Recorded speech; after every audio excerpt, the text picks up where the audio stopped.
90.1 FM Filmec. Naririnig on air at napapanood online. Himpilan ng Department of Agriculture, Philippine Center for Post-Harvest Development and Mechanization. Radio Agri.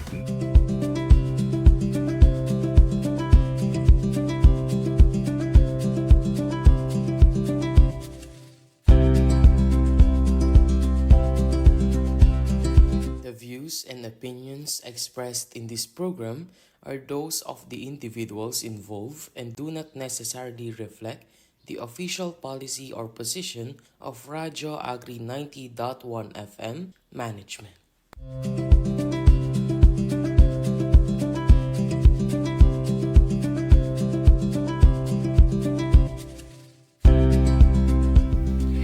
Magandang araw po sa ating lahat at muli pong nagbabalik ang inyong mga kapalay dito po sa ating programang Palay Bida sa Radyo Agri, ang programang patuloy na nagbibigay ng samot-saring kaalaman po sa ating mga palayan. Kasama nyo pa rin po ako sa programang ito, ang inyong kapalay Badeth, and of course ang Radyo Agri 90.1 FM Filmec, kasaganaan para sa bayan. Ayan, isang mainit na pagbati po sa lahat ng ating mga kapalay at mga ka-Radyo Agri na nakatutok po sa ating Facebook page, ang Radyo Agri 90.1 FM Filmec, gayon din po sa mga nakatutok sa DA PhilRice at sa RCEP Extension Program Facebook page. At syempre, hindi po natin makakalimutan na batiin ang ating mga tagapakinig sa 90.1 FM Radio Broadcast Channel. At sana po, kagaya po ng ating mga previous episodes, ay samahan niyo po kami hanggang sa pagtatapos po ng ating programa. So, medyo nagtataka po siguro ilang mga kapalay natin dahil meron po tayong schedule ng Palay Bida which supposedly po is every Wednesday 2 to 3 in the afternoon, but with the work from home arrangements po na natatapat sa ating schedule, lalo na po last week, so we opt to continue of course yung atin pong program schedule ngayon, which was supposedly last week po, para naman po syempre ay patuloy po naming maibigay sa inyo ang mga kaalaman at informasyon na dapat po ninyong malaman mga kapalay. Ayan.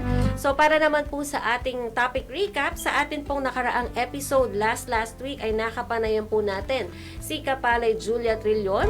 Siya po ay Supervising Science Research Specialist mula po sa Crop Protection Division ng PhilRice at nagbahagi po siya ng kanyang mga kaalaman sa BLB o Bacterial Leaf Blight. Yung mga bagay po na dapat tandaan at dapat po i-consider ng ating mga kapalay of course. Bukod po dito ay nabigyan din po tayo ng kaliwanagan. Bakit nga po ba ito itinuturing na peste kahit ito po ay maituturing din po na sakit na posible pong dumapo sa ating mga palayan? Sa mga hindi po nakapakinig or naka-tune in, nakapanood po din ng ating naturang episode, maaari po ninyo itong mabalikan sa ating official YouTube channel sa Radyo Agri 90.1 FM Filmec. Kaya maski po ibang mga previous episodes po natin sa ibang mga programs natin, especially Palay Bida, pwede nyo po itong mabalikan sa ating YouTube. Ayan. At syempre po, kung may mga questions din po kayo tungkol po sa naging topic sa mga previous episodes, ay yung last time nga po isang BLB, maaari po kayong magpadala ng mensahe sa PhilRice Text Hotline na 0917-111-7423. At para naman po sa ating kapalay topic sa ating Palay Bida ngayon, ito po mga kapalay at mga karadyo agri.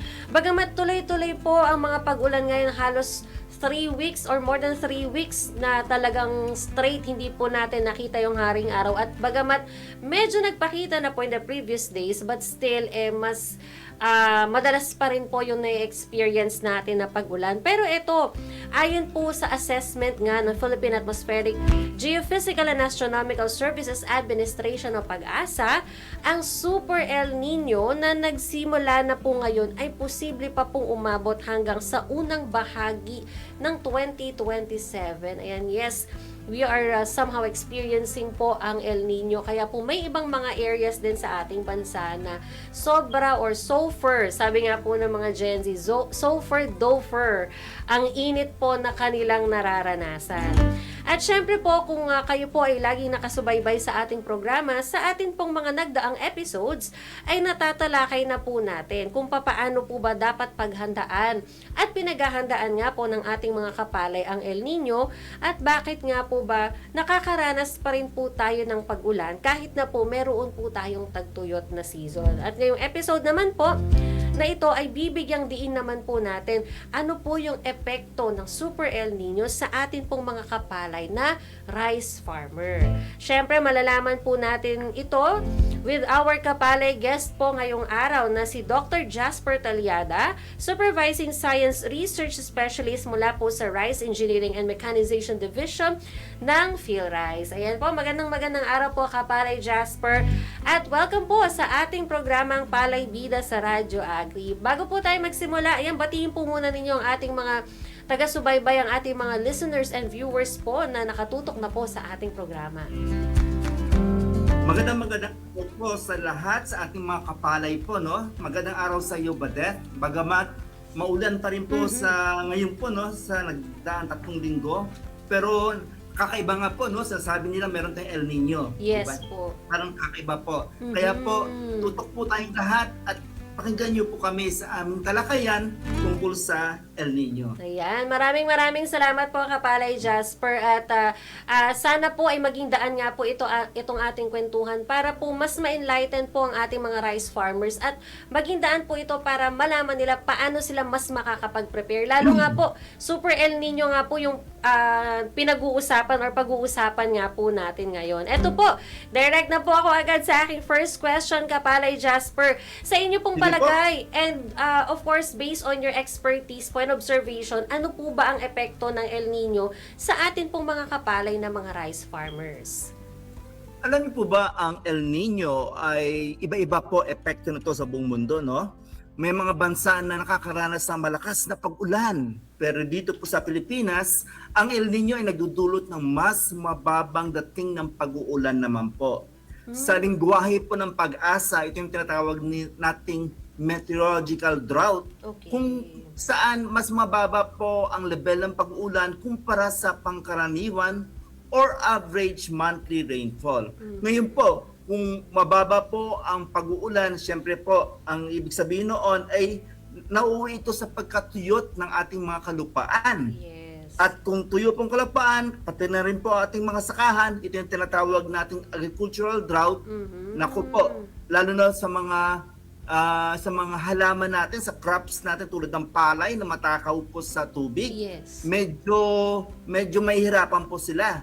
At isa pa po, medyo mas mainit pa po ang antas ng temperatura kaya lalo pang nagpapatuyo ito sa ating kapaligiran. Yan po talagang El Nino sa atin, no?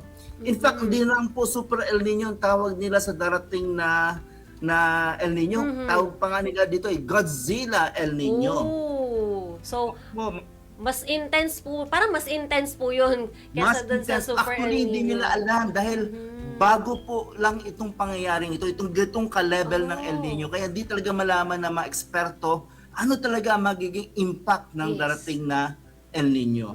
So, ngayon pa lang po natin talaga makikita yung impact and yung effect po ng ganitong klaseng El Nino. Bagamat may mga El Nino phenomena na po tayo na-experience in the past, pero I must say mas intense po itong El Nino na mararanasan or maaaring nararanasan na po sa ibang lugar kapalay Jasper. Yes. Opo. Tama ka dyan, mga tita Badette. Ayan po. Ito naman po, ito po ay sa aking second question, kumbaga kabaligtaran po siguro ng aking first question. Ito po, para din po sa kaalaman of course ng ating mga kapalay, may magandang epekto rin po ba ang El Nino sa ating pong mga kapalay? At kung meron po, ano-ano po yung mga good effects po ng El Nino para po sa kanila? Mula po sa mga nakaraang experience natin tungkol sa El Nino po, no, may mga magandang epekto rin po ang El Nino sa iba-ibang lugar, no. Tulad po sa mga pook na dati po ay nabababad sa sa tubig po, no, yung lalo na po diyan sa viaduct diyan sa may Bulacan po ba yan, na parating nakababad po, mas lalo po silang magkaroon ng posibilidad na matamnan po ang mga lupaing ito, yung mga nabababad po sa lupa kasi tumutuyo po.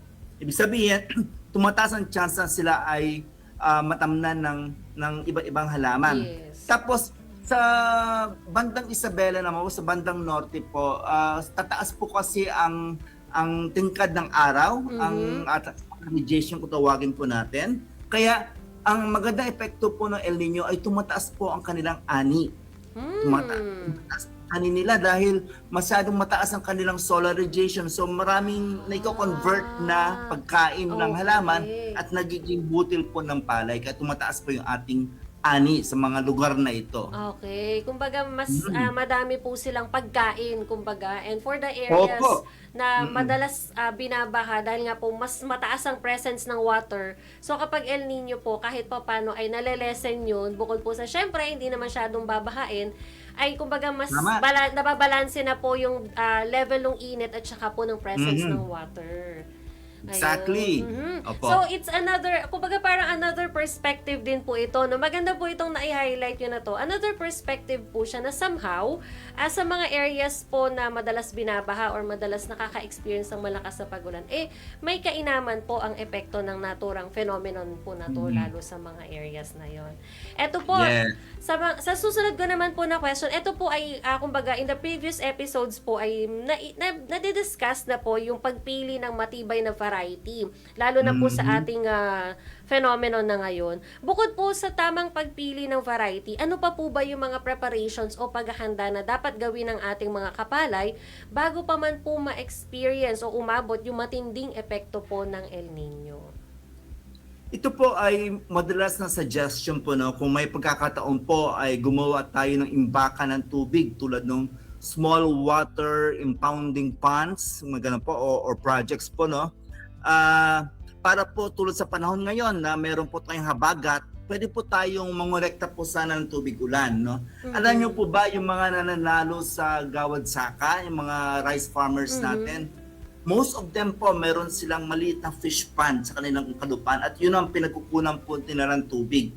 Kaya in the future po, kung may pagkakataon pang gumawa tayong sarili nating imbakan ng tubig, mga ponds po, maganda pong gawin yan. Isa pa po ay siguraduhin po natin na nakatala tayo sa RSBSA. Ano po ba ito? Yung Registry System for Basic Sectors of Agriculture. Magpalista po tayo sa ating munisipyo, sa ating LGU. At may crop insurance tayo. No? Usually kasama na sa package po, no? Mula ito sa Philippine Crop Insurance Company. Para kung sakali masalanta talaga tayo ng pagkatuyot, matinding pagkatuyot, meron pa po tayong babalikan na parang sa danyos ng ginawa ng environment sa inyo, may matatanggap tayong konting pera po, no? Na pwede natin gastusin sa next cropping cycle. At isa pa po, no? Pag-usapan na ninyo sa mga magsasaka, mga kasamang kapalay sa inyong kapaligiran, kung ano-ano pa bang mga benepisyo na pwede pumahagi ng ating LGU. Iba-iba po ang response ng LGU po. Pag-usapan nyo po mabuti at para makatiyak kayo na meron kayong makuha tulong po sa ating LGU. Mas higit kayo, at alam nyo po, mas higit kayo nakakaalam sa inyong kalagayan ng inyong mga sakahan. Kaya maganda pong pag-usapan ito ng mabuti at humingi po ng tulong po sa ating LGU in the event na magkaroon po ng matinding salot ng El Nino. At pag-isipan din po, pag-usapan din ninyo kung may alternatibong pananim bukod sa pagpapalay na pwede nyong gawin o subukan o ibang pwedeng pagkakitaan, no? Kung talaga imposible na magtanim, no? Kasi nga po, we learn from the experience of others, ganun po, no? Para po mainda natin tong atong salot na darating dahil po sa El Nino. Ayun. Ayan, so ilan po sa mga naibahagi, kumbaga medyo i-recap ko lang yung paggawa po ng imbakan ng tubig at syempre, pagpapatala po sa RSBSA, ayan, at tiyakin nga po na may crop insurance. And speaking of crop insurance, malalaman po natin ang impormasyon po na ito sa ating next episode dahil mismo from Philippine Crop Insurance Corporation po ang ating makakapanayam. So abangan po ninyo yan mga kapalay para po well-informed tayo. Sabi nyo nga po kapalay Jasper, hindi po tayo umabot sa sobrang zero tayo na totally wala po tayo na pakinabangan. Di po ba? Ang hirap pumangon po kasi kapag gano'n, lalo na po sa ating mga rice farmers. And of course, ayan, I consider din po kung may alternatibong paraan na pwedeng itanim or syempre ano pa po yung pwede nating pagkakitaan. And I would like to emphasize lang din po kapalay Jasper yung yung mini-mention po ninyo na partner, kumbaga coordination sa LGUs natin. Yan. Tama po. Very important dahil yun nga po syempre po, iba-ibang area, iba-iba po yung kalagayan kasi ng pananim, gaano karami yung napinsala, merong kaya, meron totally hindi. So, maganda po na makipag-ugnayan po talaga tayo sa ating city or municipal agricultural office para po guided din tayo sa mga next steps po natin. Ayan, so, yan po, ilan pa lang po yan mga kapalay sa mga impormasyon po na hatid ng ating kapalay guest na si Dr. Jasper Talyada tungkol nga po sa epekto ng Super El Nino or ng El Nino sa ating mga rice farmers. At syempre, mamaya po sa ating pagpapatuloy ay marami pa pong ma-share for sure ang ating kapalay guest ngayon. Kaya po, tutok lang po kayo mga kapalay. For the meantime, syempre po, basahin muna natin ang lahat ng mga comments. Ayan, baka po may mga questions din ng ating mga kapalay na hopefully ay masagot po of course ang ating expert ngayon. And siguro reminder lang din na please make sure po na yung mga questions po natin ay naka-angkla po or related po dapat sa ating topic, which is yung effect po ng El Nino sa ating pong mga rice farmers. Ayan. Mula po sa DA Phil Rice Facebook page from Kapalay Isles, Camacho Triviana. Ayan, magandang hapon po, sabi niya. Maraming salamat po sa pagtuto, Kapalay Isles, Camacho Triviana. Mula naman po kay Kapalay Salvacion Yasay. Good afternoon. At eto pa po. From Kapalay Eddie Losada, good afternoon po from Camarines Norte. Ayan, pag-greet po ang Losada at Talento Family sa bayan ng Kapalonga o Kapalonga. Ayan, maraming salamat po. At ito, from Maramag Bukidnon, ayan Kapalay Jasper, na mula po sa ating mga kapalay dyan sa Maramag Bukidnon. Ayan, kay Kapalay Helen Habagat. Maraming salamat po sa inyo. At ayan po, yun si Kapalay Isles ay mula po pala sa San Miguel, Catanduanes. Maraming salamat po. Ayan, pinapa-shoutout din po ni Kapalay Helen Habagat ang ATI Northern Mindanao. At eto po, mula po ulit kay Kapalay Salvacion Yasay. Dito daw sa Antique, ayan, delay daw po sila sa pagtanim. July na kasi walang tubig o ulan May and June. Kabaligtaran, Kapalay Jasper, ng experience natin. Dito po, namimiss na po namin ang init ng araw. Ayan, but still po, stay safe po sa ating mga kapalay dyan. Kinakapalay Salvacion Yasay, ayan, at sa mga kasamahan po ninyo. Ito po, Kapalay Jasper, ito po may tanong po si Kapalay Buster Amilon. Magandang hapon po sir and ma'am. Matanong ko lang po, anong rice seeds variety daw po ang magandang itanim kapag tag-init? Ayan, mula po sa GSKP Maguindanao del Sur. Ayan, Kapalay Jasper. Meron po tayong mga varieties, no? Meron po tayong mga drought-tolerant varieties. Di ko lang po eksaktong alam kung ano yung numero nila. Mag-download lang po tayo ng Binhing Palay app. Makikita niyo po doon ang listahan po ng mga drought-resistant varieties po natin. At tingnan din po natin ang short duration variety, yung 90-day, 100-day variety po. Malaki po matutulong itong short duration variety. Hindi po ganong kataas ang ani niya, pero mas madali po natin maiprograma iyan sa ating pagtatanim. Yes. Di tulad ng mga long duration na ang hirap silang ihanap ng pwesto sa kalendaryo. Mamaya po, pag-uusapan natin tungkol diyan. Ayan, may pahaging na, may pa-teaser na agad si Kapalay Jasper sa iba pa nating mga pag-uusapan. So, stay tuned lang po. At ito, mula naman po kay Kapalay Wilford Espinosa, ayan, watching from Capiz. And mula naman po kay Kapalay Paul D. Ayan, siya po ay nakatutok mula sa Enrile, Cagayan. Ito naman po mula kay Kapalay Luisa Datoon Cabrera, siya po ay nakatutok mula sa Payao Zamboanga, Sibugay. Ayan, literal na from north to south tayo, Kapalay Jasper. Yan po. Wow. Yes, so shout out po sa lahat po ng mga nakatutok sa atin sa ating Facebook page, sa Radyo Agri 90.1 FM Filmec, at gayon din po sa DA PhilRise and RCEP Extension Program Facebook page. At syempre, sa mga nakatutok po sa kanilang mga radyo via 90.1 FM Broadcast Channel. Ayan, patuloy pa rin po kayo nakikinig dito sa ating programang Palay Bida sa Radyo Agri. And of course, kasama nyo pa rin po ako, ang inyong Kapalay Badef, dito pa rin po sa Radyo Agri 90.1 FM Filmec, kasaganaan para sa bayan. At dyan, sige po, para po marami pa po tayong mapag-usapan, balik na po tayo sa ating talakayan tungkol sa epekto pa rin po ng El Nino sa ating mga rice farmer. Kasama pa rin po natin via Google Meet si Kapalay Dr. Jasper Talyada mula pa rin po sa PhilRise Central Office. Ayan po, to continue our discussion, Kapalay Jasper, kung magpapatuloy po yung pagtatanim sa panahon ng El Nino, paano po makatutulong yung tinatawag na cropping calendar para mabawasan po yung panganib ng naturang phenomenon at syempre po mapanatili pa rin po ang magandang ani? Gamit ang cropping calendar po na tulad na banggit ko kanina at yung kaalaman natin sa katangian ng variety ng palay na ating tatanim, lalo na yung tatawag nating days to maturity, gaano katagal mo siyang itatanim, no, hanggang sa makaani ka. Maaari ninyong pagdesisyonan gamit ang cropping calendar kung kailan kayo magtatanim, no. Kumbaga ipoprograma na natin sa cropping calendar natin kung anong petsa ba tayo magtatanim at kung kailan natin siya aasahang aani mula sa tanim na ito. Ngayon po, dahil nga po meron tayong El Nino at tinataya po ito ay sa katapusan ng taon at saka early part po ng 2027, medyo ililihis po natin ito sa panahong ito, no? Lalo na po yung pagtatanim po. Huwag tayong tatanim kung saan may kasagsagan na ng El Nino. Kundi ililihis po natin ito. Siguro po yung bandang hulihan po ng ating pagtatanim, yun ang pwedeng paano sa El Nino period po, no, itong katapusan ng taon or early part ng next year. Kaya gamit po ang cropping calendar, gamit po ang short duration varieties tulad ng 90 to 100 days variety po.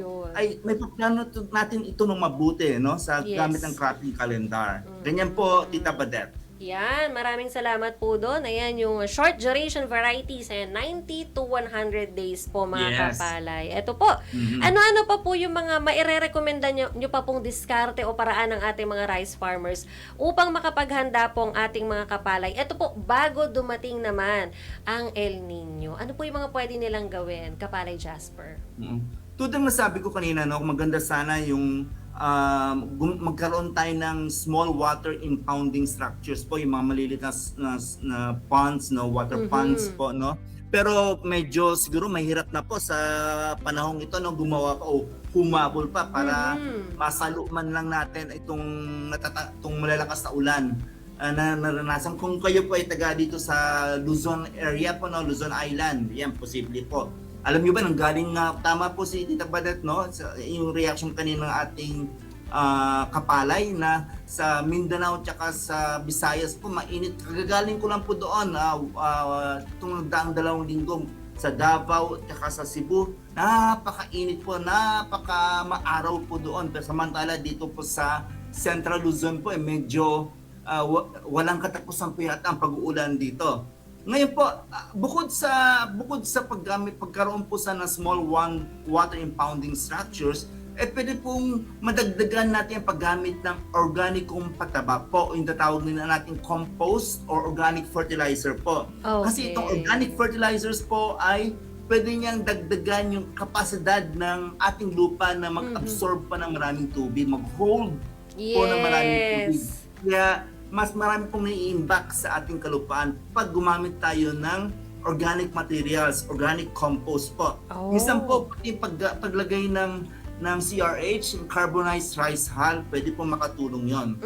Okay? Kaya yan po siguro ilang sa isa-suggest natin na paghahanda na pwedeng gawin ng ating mga kapalay. Ayan. So, ilan pa lang po yan yung paggawa ng SWIP at syempre Yes. paggamit ng organic materials at crop cover and mulch. Gamit Yes. po ang dayami. Apo. Yan. Wag po natin kalilimutan yan mga kapalay. Ito po, for my next question naman po kapalay Jasper, may mga pagkakataon po ba na mas makakabuti or pansamantala na kumbaga wag po munang magtanim ng palay kapag ganitong El Nino, lalo na po mas intense pa sa Super El Nino yung may experience natin. At kailan po dapat i-consider yun na parang, parang di muna ako dapat magtanim at ano-ano po yung mga alternative na pwedeng kabuhayan or pagkakitaan po ng ating mga kapalay during these times na hindi muna sila magtatanim.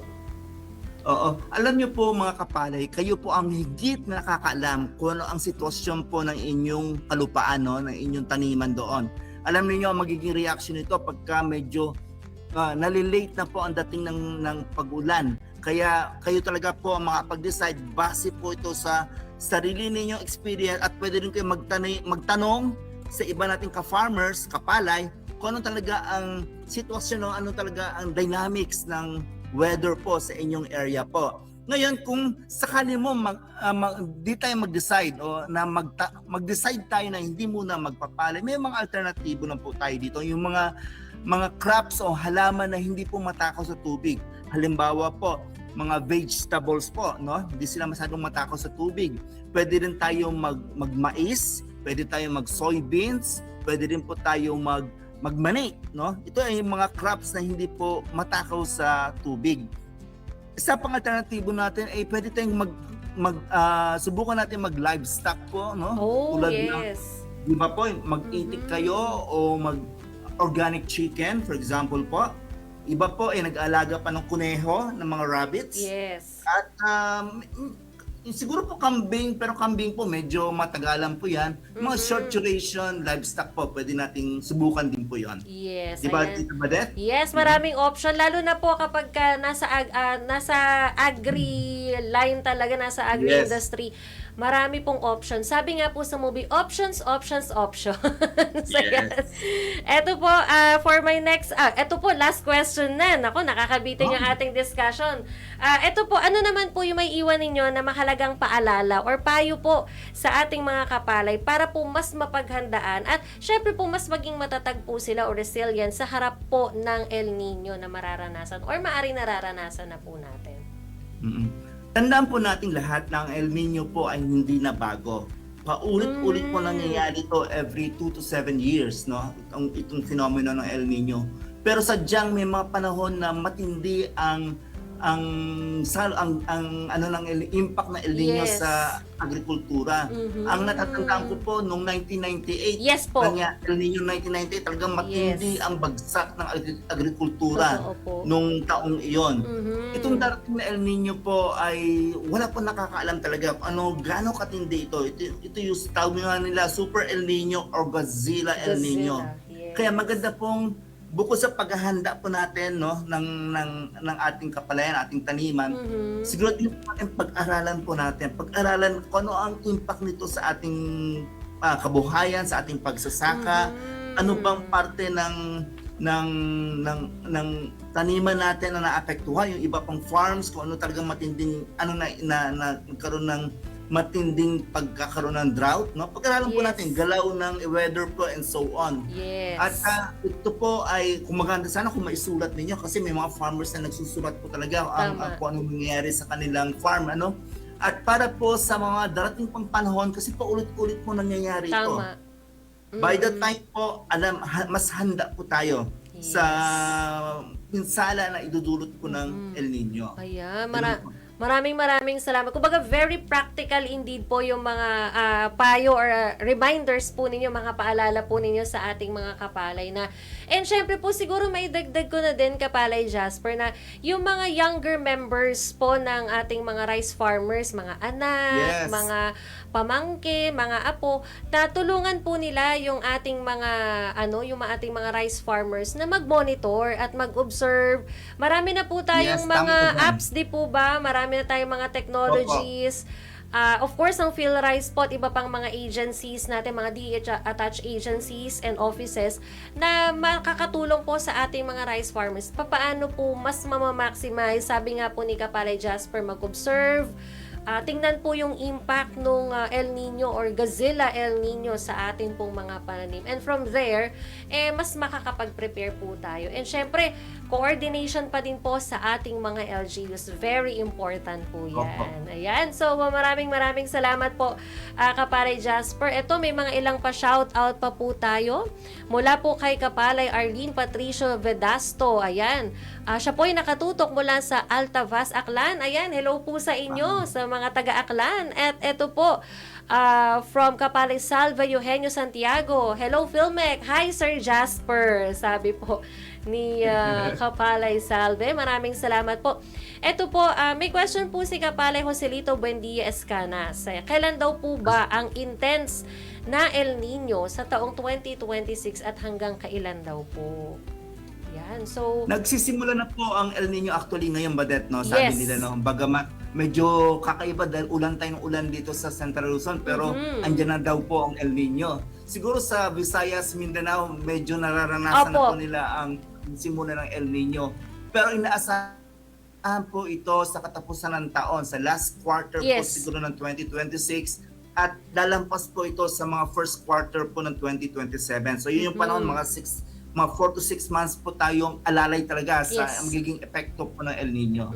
Ayan, thank you po for that information. And indeed, Kapalay Jasper, kasi I think yung Visayas and Mindanao ay talagang nakaka-experience po ng El Nino. Kasi I remember po parang few weeks ago, may nakita akong advisory sa TV na wala silang pasok, hindi dahil umuulan, kundi dahil super init.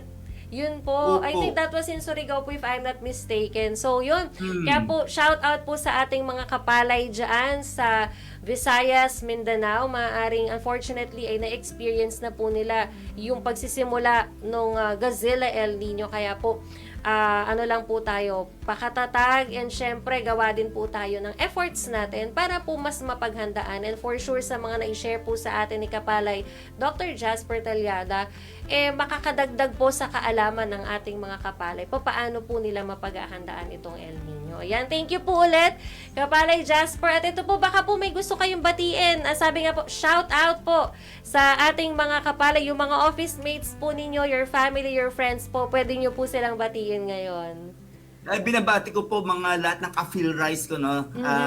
Mga kasamahan ko po dito sa PhilRice, di lang po dito sa Central Experiment Station, pati na rin po sa iba-ibang branches po ng PhilRice, pero po tayong 8 branches ng PhilRice all over the Philippines po, no? Kaya binabati ko po kayong lahat.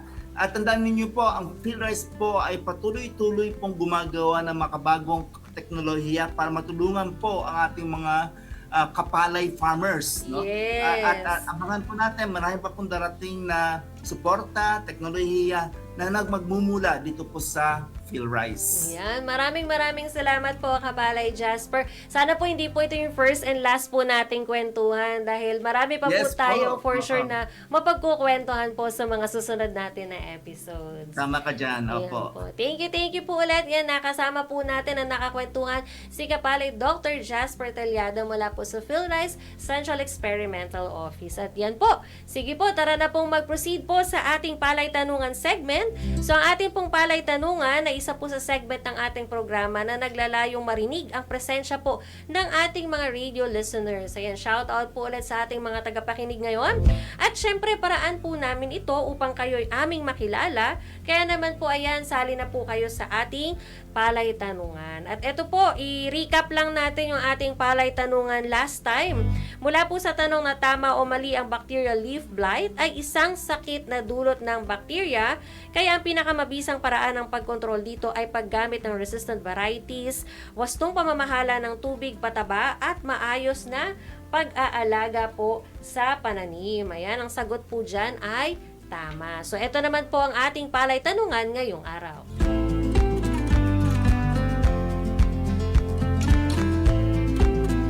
Ayan po, sa ating mga nakatutok sa ating live stream. Ayan, nababasa na po nila ang ating tanong. And for our listeners, of course, ang atin pong palay tanungan, tama o mali kapag inaasahang tatamaan ng matinding El Nino ang isang lugar at kulang ang supply ng patubig, maaaring mas makabubuting ipagpaliban muna ang pagtatanim ng palay at isaalang-alang ang ibang pananim o kabuhayan. Ayan, ulitin ko po ang ating palay tanungan ngayong araw, tama o mali? Kapag inaasahang tatamaan ng matinding El Nino ang isang lugar at kulang ang supply ng patubig, maaaring mas makabubuting ipagpaliban muna ang pagtatanim ng palay at isaalang-alang ang ibang pananim o kabuhayan. Yan, text lamang po ninyo ang DZDJ space, pangalan space, ang inyong bayan, space ang inyong sagot sa 0917-111-7423. Ayan. At ito naman po, para po sa ating public service announcement, alam nyo ba mga kapalay na meron pong initiative ang PhilRise para makatulong po sa panahon ng El Nino. At gamit nga po ang tinatawag na AWD o ang kontroladong pagpapatubig, nakatitipid po sa tubig nang hindi bumababa ang ani. At syempre, mayroon din po of course sa mga drought-tolerant varieties tulad ng NSIC RC572, RC732, RC578 at RC480. At syempre po ang balanced fertilization upang manatiling malusog ang palay at maiwasan ang stress kapag may kakulangan sa tubig. Gabay din po ang palay check system sa naturang pamamahala ng palayan, lalo na po sa patubig at abono. At syempre, para po sa dagdag na kita ay isinusulong din po ang palayamanan system. Ito po ang pagtatanim ng gulay na hindi gaanong kailangan ng tubig at pag-aalaga ng hayop bilang alternatibong pagkakakitaan. Yan po, kung meron po kayong mga tanong in relation po sa mga projects and mga programs po ng PhilRise, maaari po kayong tumawag o mag-text sa PhilRise Text Center 0917-111-7423 at i-follow na rin po ang RCEP Extension Program at DA PhilRise Facebook pages para po sa mga impormasyong kailangan po ninyong malaman. And of course, huwag niyo pong kakalimutan din na i-like at i-follow ang DA Filmec at Radyo Agri 90.1 FM Facebook pages. Gayon din po ang official YouTube channel, X at Instagram accounts ng atin pong himpilan. At syempre, para naman po sa mga shoutouts, concerns, at comments sa ating Radyo Agri, andyan pa rin po of course ang ating call and text hotline 0962-119-7445. Ayan, maaari po ninyong mabalikan na mapakinggan ang ating programang Palay Bida sa Radyo Agri episode ngayon sa weekends po sa ating 90.1 FM channel at maaari rin pong mapanood sa ating YouTube channel. Ayan po. So muli po, ako po ang inyo nakasama ngayong araw, Badeth, mula pa rin po dito sa Philippine Center for Post-Harvest Development and Mechanization. At dito na po nagtatapos ang isa na namang makaburuang episode ng ating programang Palay Bida sa Radyo Agri. Dito lamang po yan sa Radyo Agri 90.1 FM Filmec, kasaganaan para sa bayan.